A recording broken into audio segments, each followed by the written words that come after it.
आज की ऐतिहासिक विवेचना में ईरान की इस्लामिक क्रांति।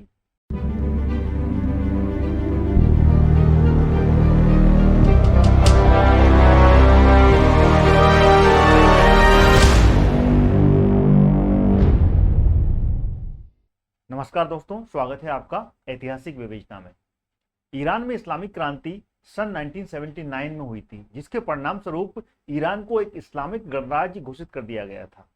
इस क्रांति को फ्रांस की क्रांति के बाद और बोल्शेविक की क्रांति के बाद विश्व की सबसे बड़ी क्रांति कहा जाता है।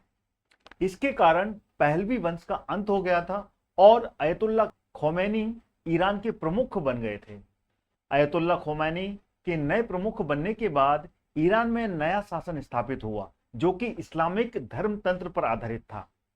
एक ऐसी व्यवस्था जहां सर्वोच्च नेता धार्मिक इमाम होता है। इमाम को अयतुल्ला भी कहते हैं, पर शासन एक निर्वाचित राष्ट्रपति चलाता है।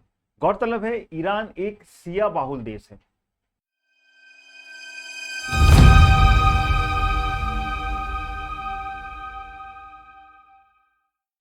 रुहुल्लाह खोमैनी, पूरा नाम अयतुल्ला अल अज़मा सायद रुहुल्लाह मौसवी खोमैनी। उनके पिता का नाम अयतुल्ला सैयद मुस्तफ़ा मुसावी था। उनकी मां का नाम हज्जे हदा खानून था। रुहुल्लाह सैयद थे और उनके परिवार मोहम्मद का वंशज था। वह अंतिम इमाम थे। उनके दादा सैयद अहमद मुसावी हिंदी उत्तर प्रदेश के किंतुर गांव में जन्मे थे। हिंदी 1834 में ईरान आए और 1839 में खोमेन में घर लिया। उनकी तीसरी पत्नी सकीने ने मुस्तफ़ा को 1856 में जन्म दिया। खोमैनी के नाना मिर्जा अहमद मुत्तहद ए खंसारी थे।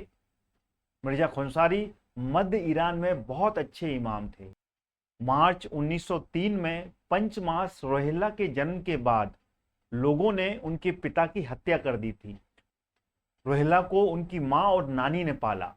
6वें साल में उनकी कुरान व फारसी भाषा में शिक्षा शुरू हुई। उनकी प्राथमिक शिक्षा मुल्ला अब्दुल कासिम व शेख जफर के साथ हुई। रुहुल्लाह जब 15 वर्ष के थे तब उनकी मां और नानी का देहांत हो गया था। इसके बाद वह अयतुल्ला के साथ रहने लगे। जब वो 18 वर्ष के हुए तो इस्लामिक शिक्षा प्राप्त करने के लिए अरक मदीसे में गए। उनके गुरु अयतुल्ला अब्दुल करीम हरी अजीद थे। 1921 में अरक उच्च मदरसा में उन्होंने इस्लामिक पढ़ाई शुरू की। 1922 में उन्होंने और उनके गुरु ने मदरसा अरका छोड़कर कोमे में एक नया मदरसा बनाया। खोमैनी ने दर अल सफा विद्यालय में पढ़ाई की। इसके बाद वे नजफ इराक को चल दिए। पढ़ाई के बाद वे फिक्र, फलासफ, सूफी व शरीयत को पढ़ाया। खोमैनी ने शिक्षा में राजनीति व धर्म को एक साथ समर्थन किया। उनका आदर्श शासन धर्मतंत्र था। सन 1963-64 में मोसद्देक के साथ शाह के विरोध करने वाले प्रमुख नेताओं में से वे एक थे। ईरान क्रांति के बाद उन्होंने ईरान में 11 वर्ष तक शासन किया।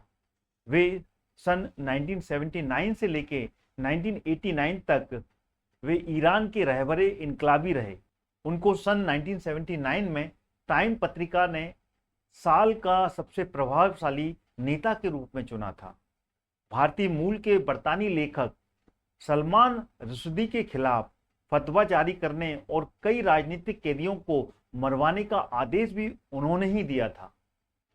ईरान की इस्लामिक क्रांति के प्रमुख कारणों में ईरान के पहलवी शासकों का पश्चिमी देशों के अनुकरण तथा अनुगमन करने की नीति तथा सरकार में असफल आर्थिक प्रबंध थे। इसके तुरंत बाद इराक के नए शासक सद्दाम हुसैन ने अपने देश में ईरान समर्थित शिया आंदोलन भड़कने के डर से ईरान पर आक्रमण कर दिया था, जो कि 8 साल तक चला और अनिर्णित समाप्त हुआ था।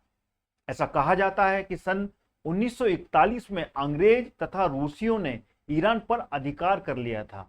यद्यपि सैनिक तथा लिखित रूप में ऐसा कुछ भी नहीं हुआ था।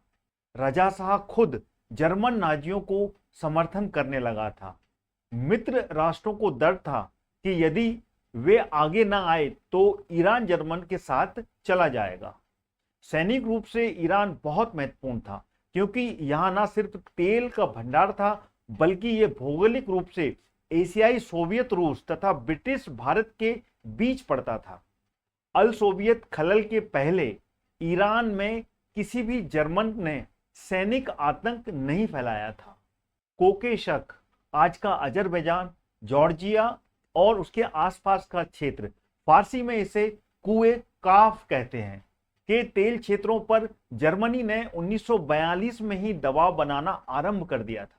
हालांकि रजा शाह ने 1930 के दशक में जर्मनियों का समर्थन किया था, पर बाद में वो जर्मन आधिपत्य की भावी संभावनाओं को देखकर उनके खिलाफ हो गया था।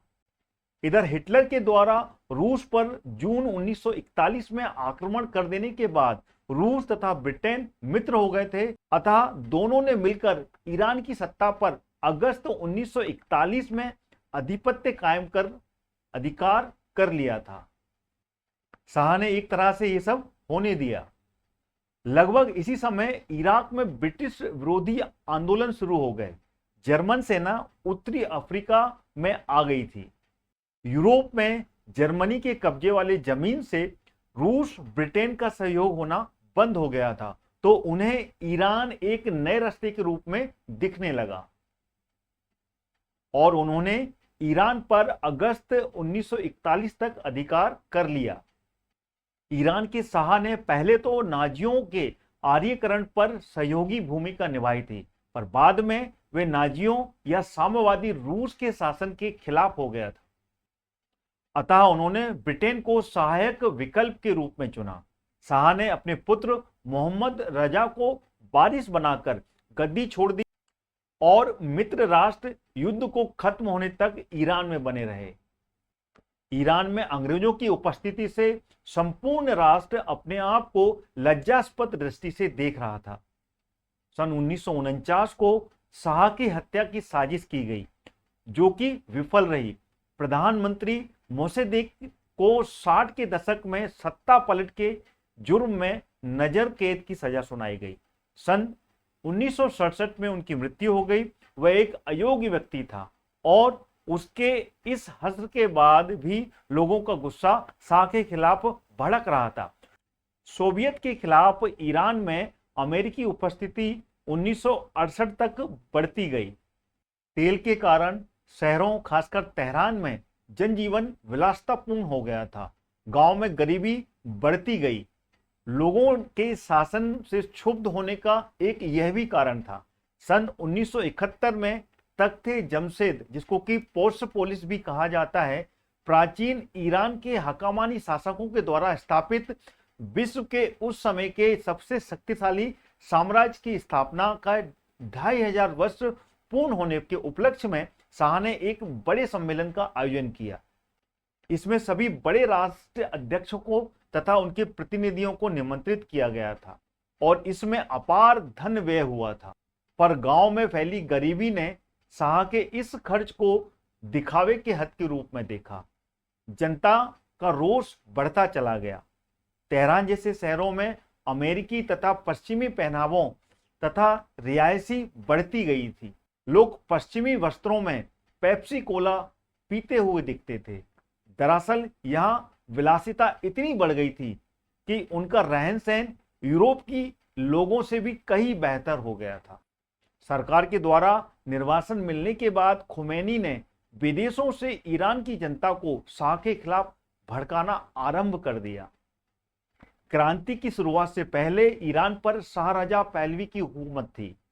सत्ता उनके करीबी रिश्तेदारों और दोस्तों तक ही सीमित थी। 70 के दशक में ईरान में अमीरी और गरीबी के बीच एक बड़ी खाई थी। अपनी चरम सीमा पर यह खाई पहुंच गई थी। शाह की आर्थिक नीतियों से लोगों का अविश्वास बढ़ने लगा और शाही तौर तरीकों से लोगों की नाराजगी ने आग में घी का काम किया। विरोध करने वाले दल पेरिस में निर्वासन का जीवन बिता रहे। शिया धार्मिक नेता आयतुल्ला खुमैनी के इर्द गिर्द जमा होने लगे। सामाजिक और आर्थिक सुधारों का वायदा करते हुए आयतुल्ला ने पारंपरिक इस्लामिक मूल्यों को भी अपनाए जाने की भी बात कही। जो कि आम ईरानियों के दिल की ही आवाज थी। 70 के दशक के अंत तक पूरे ईरान में बड़े पैमाने पर हिंसा से भरपूर शाह विरोधी प्रदर्शनों की शुरुआत हो चुकी थी। आम हड़तालों का ऐसा सिलसिला शुरू हुआ कि देश भर में अस्थिरता की स्थिति पैदा हो गई और ईरान की अर्थव्यवस्था एक तरह से ठप हो गई। शाह एक लंबी छुट्टी पर ईरान से बाहर चले गए। ईरान से पलायन से तुरंत पहले शाह ने एक कदम उठाया कि प्रधानमंत्री शाहपुर बख्तियार को अपनी गैर मौजूदगी में देश के संचालन के लिए रेजेंसी काउंसिल का अध्यक्ष बना दिया। बख्तियार ने लगातार बढ़ रहे विरोध का मुकाबला करने की ठानी। उन्होंने अयतुल्ला खुमैनी के एक नई सरकार के गठन के इरादे पर रोक लगा दी। पूरे ईरान में खुमैनी के समर्थकों ने शाह की प्रतिमाओं को निस्तेनाबूद कर दिया। 1 फरवरी 1979 को अयतुल्ला खुमैनी नाटकीय रूप से निर्वासन से वापस लौट आए। तब तक राजनीतिक और सामाजिक अस्थिरता बढ़ चुकी थी। खुमैनी समर्थक प्रदर्शनकारियों, साम्राज्यवाद के हिमायतियों और पुलिस के बीच गलियों और सड़कों पर मुठभेड़ एक आम बात हो गई थी। 11 फरवरी को तेहरान की सड़कों पर टैंक नजर आने लगे और सैन्य तख्ता पलट की अफवाहें तेज हो गईं। लेकिन जैसे ही जैसे दिन आगे बढ़ा, यह साफ हो गया कि सैन्य की सत्ता पर कब्जा का कोई इरादा नहीं है।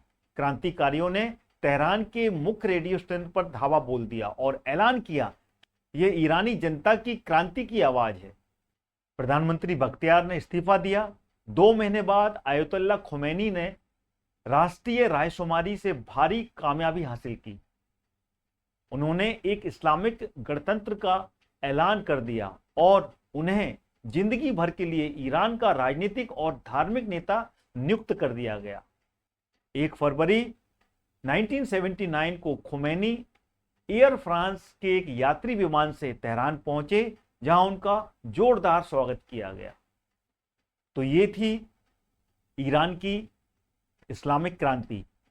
आज की ऐतिहासिक विवेचना में इतना ही। अगली कहानी में फिर मिलेंगे। जब तक के लिए जय हिंद, जय भारत।